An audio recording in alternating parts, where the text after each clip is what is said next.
في سالف الأزمنة وفي أيام كانت فيها الأرواح نقية، كان هناك شاب يعيش في رغد من العيش لا يوصف، فقد ولد في كنف عائلة ميسورة الحال، وكان والده تاجرا شهيرا يتعامل بأثمن ما في الأسواق.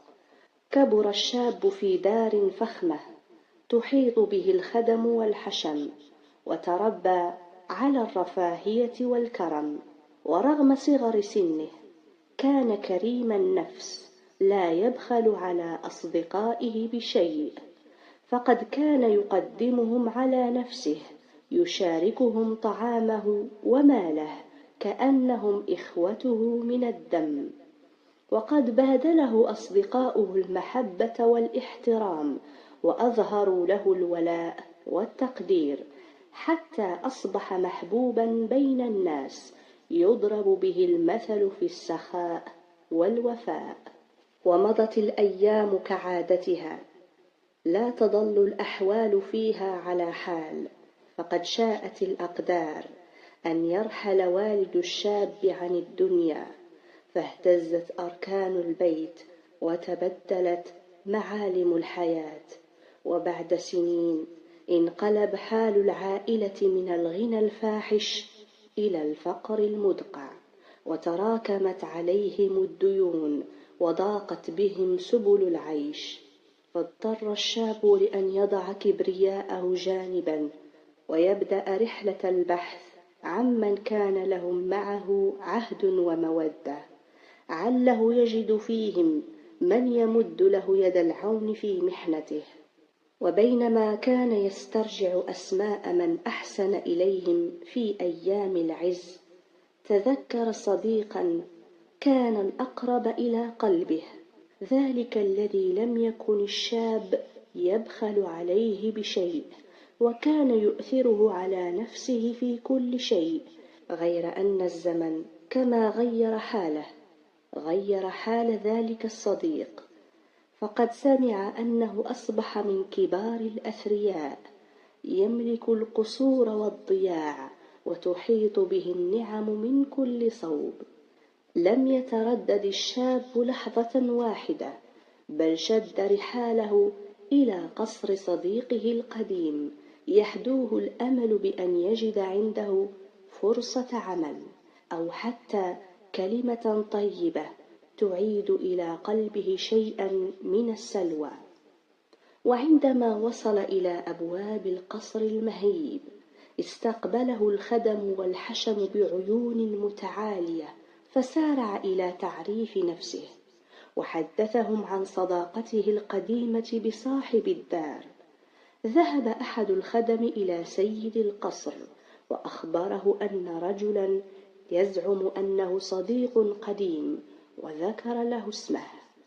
فاقترب الثري من النافذة ورفع الستار قليلا، فإذا به يرى شابا بثياب بالية وعليه آثار التعب والحاجة. عندها تغير وجه الثري وعبس في وجه خادمه، ثم قال له ببرود: قل له إن صاحب الدار مشغول ولا يمكنه استقبال أحد. ثم عاد الستار إلى مكانه، وانغلق الباب كما انغلق قلب صاحبه. خرج الرجل من المكان وقلبه يعتصره الألم، يتساءل في حيرة: كيف تموت الصداقة؟ وكيف تخبو المروءة من نفوس بعض البشر؟ ظل يمشي دون هدف، تائها بين الذكريات والخذلان، حتى ابتعد عن دياره، يسوقه الحزن أكثر مما تسوقه قدماه. وبينما هو على حاله، لمح من بعيد 3 رجال تبدو عليهم علامات القلق والارتباك، وكأنهم يبحثون عن شيء ضائع أو شخص غائب. اقترب منهم وسألهم: ما شأنكم؟ وعلى من تبحثون؟ فأجابوه بعد تردد: نبحث عن رجل يدعى فلان بن فلان، وذكروا اسم والده. تغيرت ملامح وجهه وهو يرد عليهم: ذاك أبي، لكنه مات منذ سنوات. سادت لحظة من الصمت، وتنهد أحدهم قائلا: رحمه الله، لقد كان رجلا نبيلا، عرفنا فيه الصدق والأمانة. لقد كان يتاجر بالجواهر، وترك عندنا منذ زمن بعيد أمانة ثمينة من المرجان. ثم أخرج أحدهم كيسا كبيرا فتحه أمامه، فإذا به مملوء بقطع نفيسة من المرجان تتلألأ بألوانها في ضوء الشمس. ناولوه الكيس قائلين: هذه أمانة أبيك، وقد أديناها إليك كما عهدنا منه الأمانة والوفاء. وقف الشاب مذهولا لا يصدق عينيه، امتلأت عينه بالدموع، ليس فقط من المفاجأة، بل من دفء الوفاء الذي جاءه من غرباء بينما خانه القريب. راح الشاب يسير في الطرقات وهو يحمل كيس المرجان كمن يحمل كنزا لا يعرف كيف يتصرف به. كان لا يزال تحت وقع الدهشة من الموقف الذي مر به، لكنه سرعان ما اصطدم بحقيقة أخرى: من سيشتري هذا المرجان؟ في بلدته الصغيرة بالكاد يجد الناس ما يسد رمقهم، فكيف لهم بشراء المرجان؟ بدأ القلق يتسلل إلى قلبه، فالأمانة التي صارت ملكه الآن قد تتحول إلى عبء إذا لم يعرف كيف يستثمرها. وبينما هو غارق في تفكيره، صادف امرأة مسنة تقف في ظل شجرة وارفة على حافة السوق. كانت أنيقة في لباسها، يظهر على ملامحها أثر النعمة واليسر، وكأنها ليست من أهل البلدة. نادت عليه بصوت هادئ: يا بني، أيمكنك أن تدلني على مكان تباع فيه المجوهرات؟ أبحث عن أحجار كريمة ذات شكل مميز، لا يهمني ثمنها، إن أعجبتني اشتريتها. تسارعت نبضات قلبه وهو يسألها بتردد: وهل يعجبك المرجان؟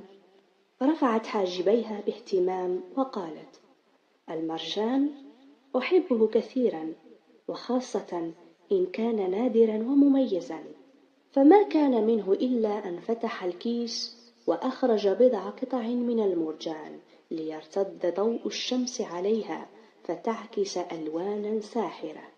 حدقت المرأة في القطع بدهشة، ثم مدت يدها تلمس إحداها وكأنها لا تصدق جمالها. قالت بحماس: هذا بالضبط ما كنت أبحث عنه، سأشتري منك بعض هذه القطع الآن. ناولته كيسا صغيرا مملوءا بقطع ذهبية لامعة، وتركته مذهولا مرة أخرى، لكن هذه المرة كانت الدهشة ممتزجة بفرح خفي، كأن القدر بدأ يعوضه، لا عن والده فقط، بل عن كل خيبة ذاقها من البشر. وهكذا بدأت أيام الشاب تتبدل شيئا فشيئا، فما أن انتشرت أخبار المرجان النادر الذي يبيعه، حتى توافد إليه من كل صوب عشاق المجوهرات والتجار الباحثون عن النفيس من الأحجار. عادت تجارته تنشط، كما لو أن القدر قرر أن يعوضه عن سنين الشقاء دفعة واحدة، وصار اسمه معروفا في السوق، تذكر أمانته قبل بضاعته، وصدقه قبل مرجانه. بعد أن تتابعت الأيام وتغيرت الأحوال، استبدت به ذكرى الصديق الغادر، فقرر أن يرسل له رسالة يبوح فيها بما اعتصر قلبه من ألم، فلم يجد أبلغ من الشعر ليوصل ما عجزت عنه الكلمات، فبعث إليه بأبيات كتب فيها: صاحبت قوما بلا وفاء ولا خلق، يخفون مكرا وخدعا خلف أجمل حلل. كانوا يجلونني لما غدا مالي كثيرا، فلما أفلست قالوا ذاك من أهل الجهل. فلما وقعت هذه الأبيات في يد صديقه قرأها أكثر من مرة وتنهد بأسى، ثم حمل قلمه وكتب على ظهر الورقة أبيات ردا عليه: أما الثلاثة قد جاءوا بلا سبب، وكان فعلهم محضا من الحيل، وأما التي اشترت ذلك المرجان فهي أمي وليست من سر ولا خجل، وأنت أخي بل مهوى مقلتي، ما طردناك يوما من بخل ولا قلل، ولكن خفنا عليك مرارة الخجل. عندما وصلت رسالة الصديق إلى يدي الشاب جلس في ركن هادئ من داره وراح يقرأ الأبيات مرة بعد أخرى، كل بيت منها كان ينزع طبقة من الغضب الراكد في صدره. لم يكن يتوقع أن تكون المرأة التي اشترت منه المرجان هي أم صديقه، ولم يخطر بباله أن ما حسبه خيانة كان في حقيقته محاولة لحمايته من خجل الحاجة.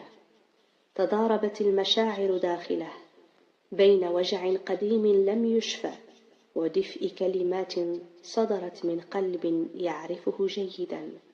وفي الصباح أمسك بقلمه وكتب: سامحت قلبا وإن خانته وساوسه، وعدت للعهد من بعد الجفا الأول، قد كنت أخا ولم تزل في مكانتك، لكن جرحي كان أعمق من أن يحتمل. ثم طوى الورقة ووضعها في ظرف وسار بها بنفسه إلى بيت صديقه، وعندما طرق الباب وفتحه الصديق تبادل نظرة صامتة، لكنها كانت ما لم تستطع آلاف الكلمات أن تقوله. في تلك اللحظة عاد شيء من الزمن الجميل، وعاد معه معنى الصداقة الحقيقي.